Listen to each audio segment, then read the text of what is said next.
Hey guys, it's Ariel, and today we're going to be going through all of the books I read in August. Call you a penny in the freezer cause you're two-faced and stone cold. I'm sick of wasting all my time worried about you, it's getting old.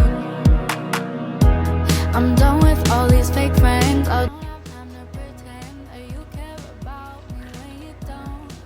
So, I read 11 books this month. I liked some of them, I disliked some of them, so stick around if you want to find out what books I liked and didn't like.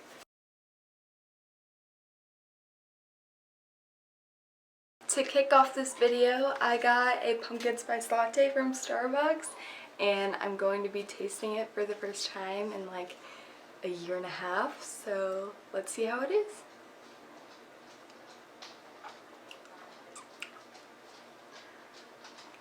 This is your sign to go get yourself one, because holy crap. Alrighty guys, so the first book I actually read this month was Confess by Colleen Hoover. I ended up giving this book a 3 out of 5 stars. This is definitely not one of my favorite books by her. I was actually really surprised by my rating because I don't think I've ever rated one of Colleen Hoover's books anything less than a 4 star. So yeah, this wasn't my favorite, but it also wasn't the worst thing in the world. You can see by how I tabbed it. But this was about Auburn and Owen, and Owen is an artist, and Auburn is in search for a job when she finds a sign that says "Help Wanted" in the window, and it's of an art studio, and the art studio so happens to be Owen's art studio, so it's kind of like an employee-boss type relationship for a little bit. But the twist is Owen actually recognizes Auburn, and it says that in the back of the book, and they form this relationship, and eventually you realize how he knows her and all of the secrets behind it. I really liked that this book showed the art that Owen makes. I thought that was really cool. It just added a certain element to the book that you wouldn't have got if the pictures were not in the book. But I'm going to be doing this thing where I read one quote from each book just because I think it'll be fun. Tonight, everyone's focus is on my art, but my focus is on her. She's the most interesting piece in this entire room. I thought that was really cute, but this book wasn't bad by no means. Like, I still suggest reading it. It was just definitely not one of my favorites by her, but the twist did get me. So I think you guys should read it just for the twist, and the connection was good. I was just not as invested as I usually am in her couples. The next book I read was Mr. Wrong Number by Lynn Painter. This is one of my new favorite authors. She is so good. I highly suggest reading this book and her other book, Better Than the Movies. These are so good. I ended up giving this book a 5 stars. This is about Olivia, and she's going through a lot right now. Like, her apartment burned down, and she has to move in with her brother and her brother's best friend. And one night, she gets a text that says, "What are you wearing?" from a random number. So she's bored, so she thinks, okay, I'll just mess with this number then. I'll just start texting this number back, and just for the fun of it. And what she doesn't expect is for the number to keep a conversation with her, and they start to build a relationship. She starts to form a different relationship with Colin, which is her best friend's brother. And all their life, Colin has always thought of her as his best friend's annoying little sister. He's never looked at her that way, but it's the more time they spend together, they start to form more of a close relationship. So eventually Olivia has to decide between this unknown number and Colin, and who she cares for more and what she's gonna do with all of these feelings she has. This book was so funny. I loved the text messages in this book. I like when books have text messages in general. I think that's really cool. I actually did not have like a favorite quote in this book. It wasn't really that type of book. I felt like it was more rom-com-y, but I love books like that. I enjoyed reading this so much. Alrighty guys, kind of going on to a lower note. It is One Day by David Nichols. So I ended up rating this book a 2-star. I don't rate my books very low very often. I've never gave a book a 1-star, I don't think. But this book was so boring, guys. So this is about Dexter and Emma, and they've been best friends their whole life, and Dexter is a douchebag. I'm sorry, but he is so... The things he would say and do, like, I didn't tab any of this because I just could not stand this book, if I'm being completely honest.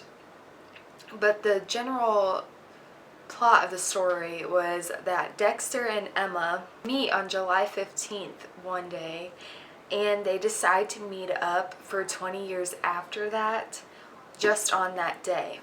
So it kind of goes through everything that is going on in their life at the time, and they were just kind of catching each other up each year. I even watched the movie because Anne Hathaway is in the movie adaptation of this book, and I will say I was not interested in the movie until like the last 20 minutes. And I hate to say that, but this was just not my cup of tea. I will probably be getting rid of this. Honestly, I just don't like books that don't hook you, because to me that's the whole point of a book, is to get you interested and get you to want to flip the page and never stop reading. But this one was definitely a flop for me.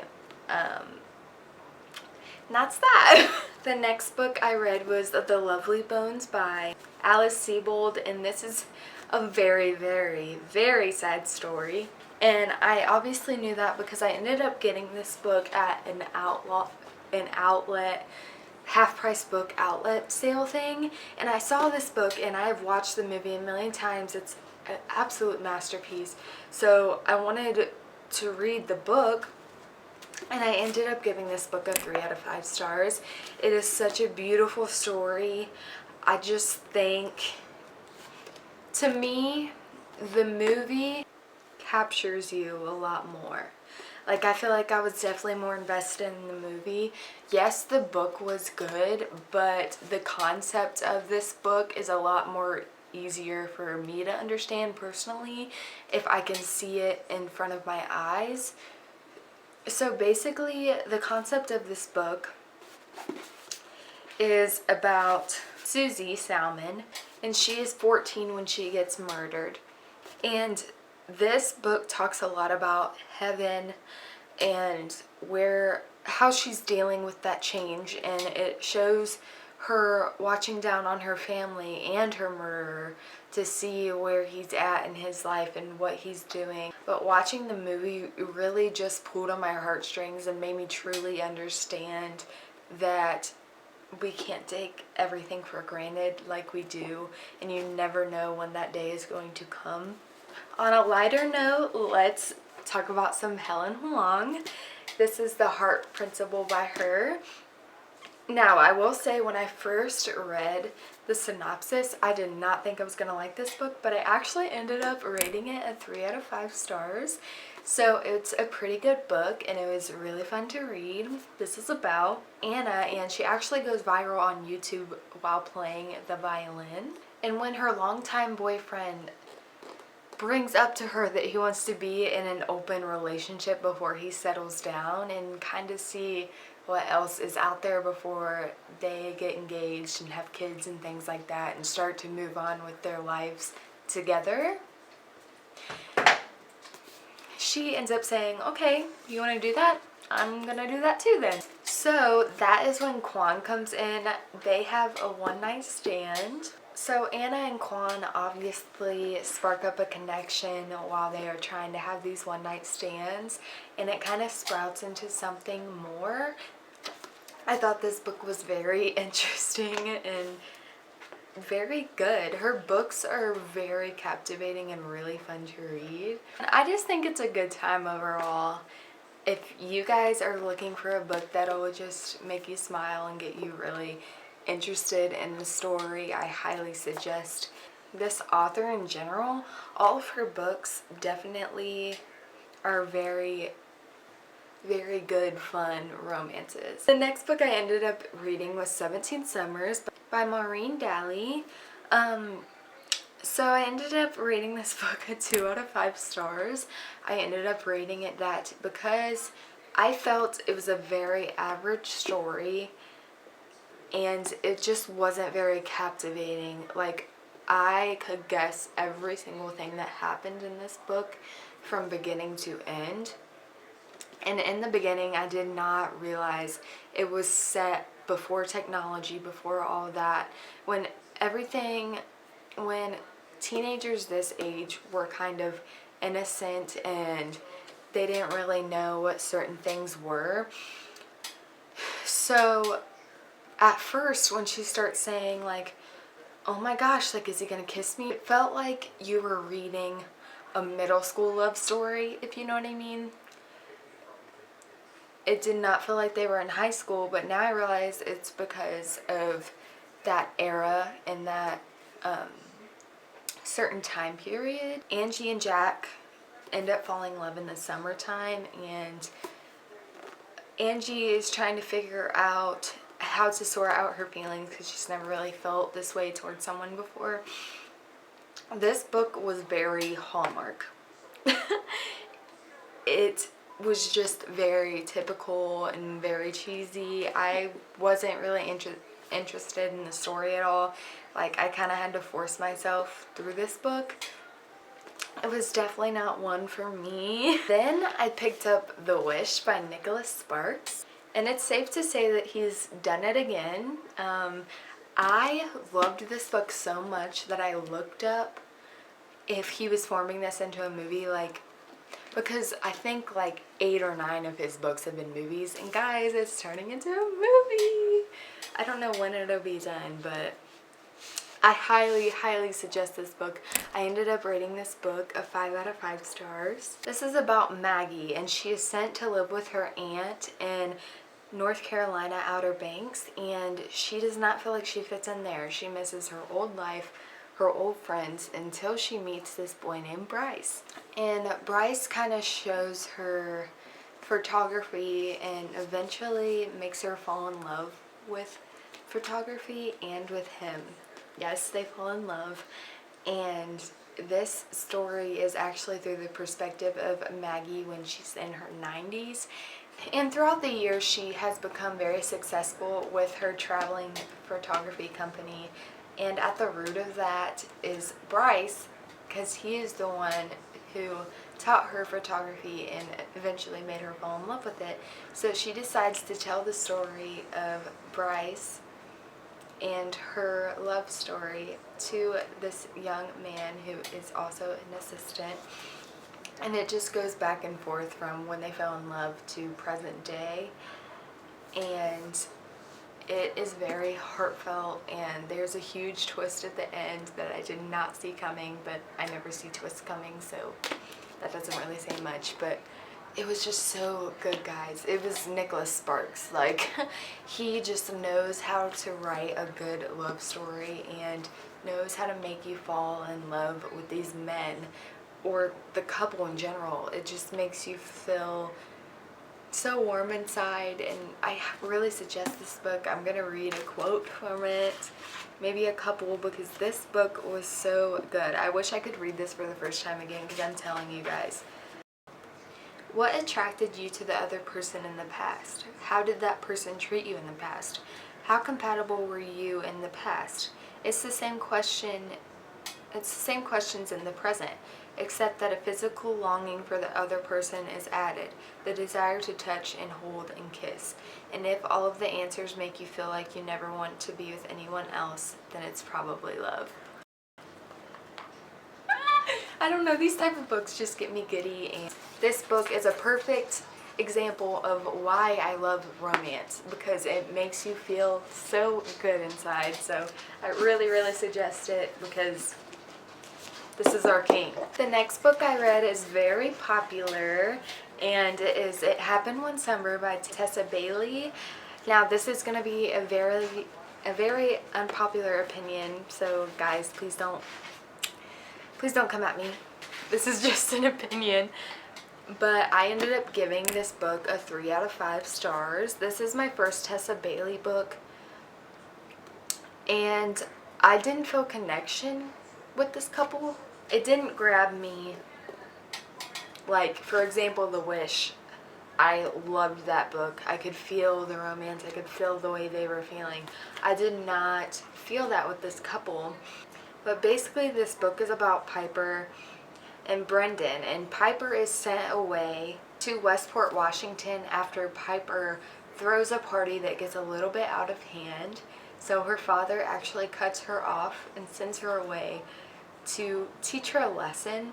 This book reminded me a lot of Wild Child. I don't know if you guys have seen that book or seen that movie, but I used to watch that movie all the time when I was little, and this book definitely reminded me of that, except the love interest that is the opposite of the guy here. But just the synopsis of this book, they're a lot of alike. But Piper ends up meeting Brendan, and he's a very, like, hill jack type of guy. Like, he builds things and he goes camping and all this stuff. And Piper is not that girl. She's just not vibing with that.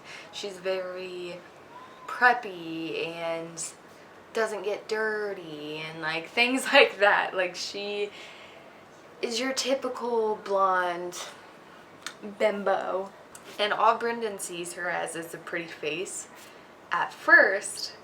Eventually they gain a connection, and that is what this story is about. It is about their love story and the way they connect. And it is also about Piper and her relationship with her sister. And her sister actually has a book too, which is Hook, Line, and Sinker. I have not read that book yet, but I'm really wanting to, because a lot of people said they liked that book a lot more than this book, and I feel I'm gonna kind of way towards that crowd.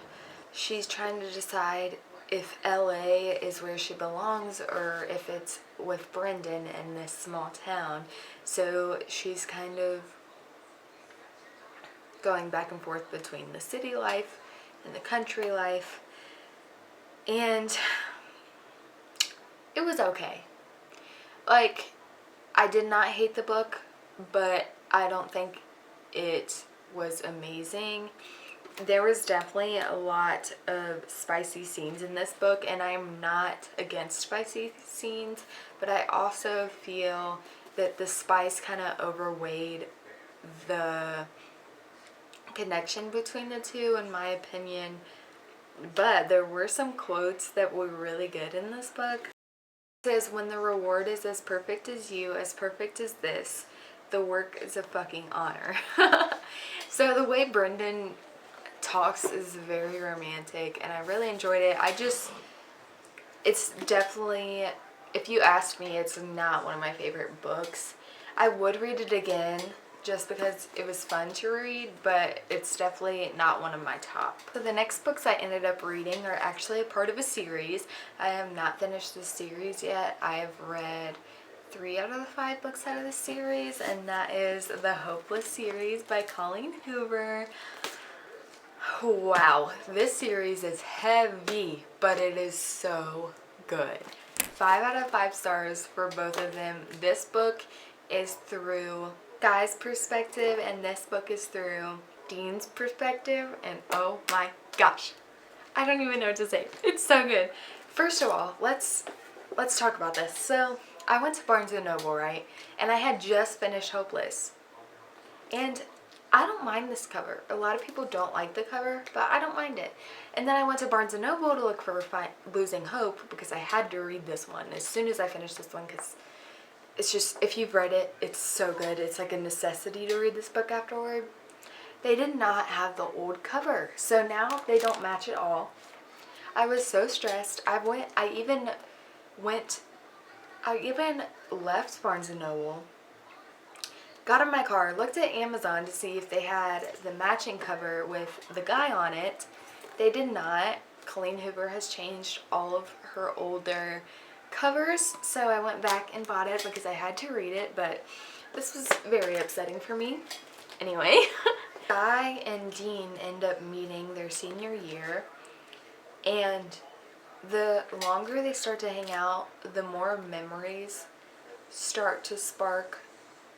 And for some reason, they feel this connection between each other, but they don't remember what connection it is. Like, every time they hang out and every time they see each other, it kind of sparks more memories of their childhood, but they can't really pinpoint what it is about the other, which causes them to kind of have this attachment between each other. As a result, they kind of can't leave each other alone. There's kind of a crinkle in their connection because Sky begins to gain trust issues because of the secrets that were revealed, and they have to learn to navigate that. And I just love a book where they both have trauma and they work through it together. It's the best kind of love story, and this was a very good example of that. And this sequel was not just the sequel for me. I expected it to just retell a story. Like, I thought Colleen was just going to retell this story and it was just going to be in his perspective and show all of his thoughts and emotions, but no. The more you read about this story, the more you found out, which I thought was so cool. And that is why this sequel really stands out to me, because you learn more about their relationship and the story gets even better because you get more detail. And I thought that was really cool. So I'm going to read you guys some quotes from this story. It says, "The moment my lips touch yours, it will be your first kiss.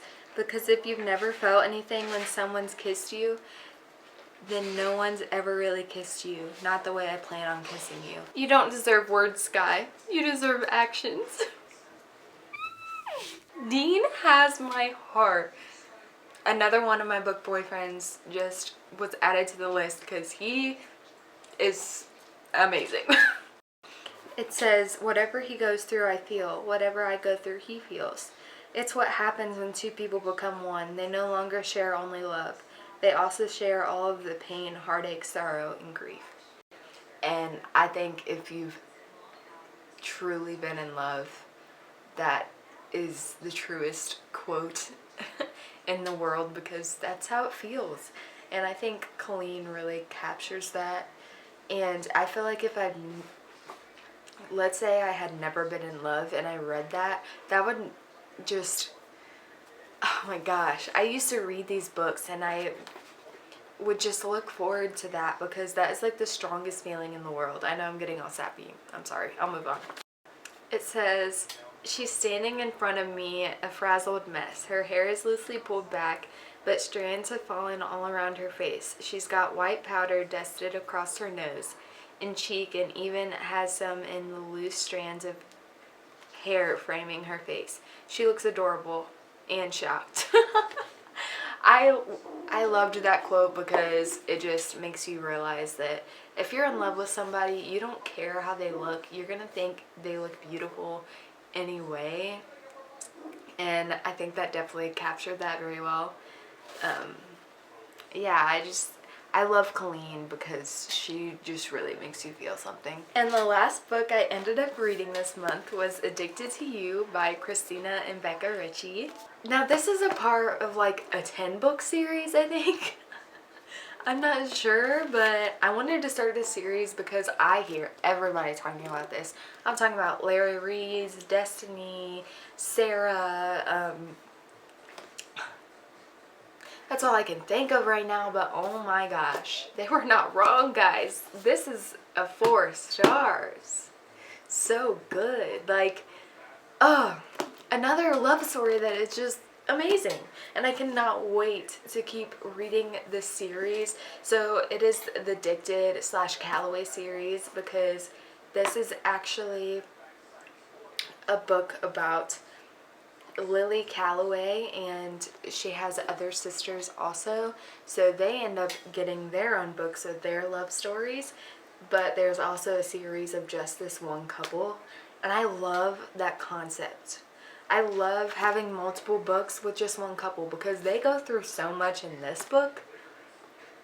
I can't imagine everything they go through in the other books, and I feel like it's gonna feel like I'm watching a TV series. Like, you know, when you get hooked to that couple in a TV series and you see all that they go through. Like right now, my TV series is Heartland. If you haven't seen it, it's very underrated, but go watch it, because Amy and Ty have my heart right now. But moving on, I just feel like that's how it's gonna be. And when I read that, I think it's all or Some Kind of Perfect. I think that's the very last book.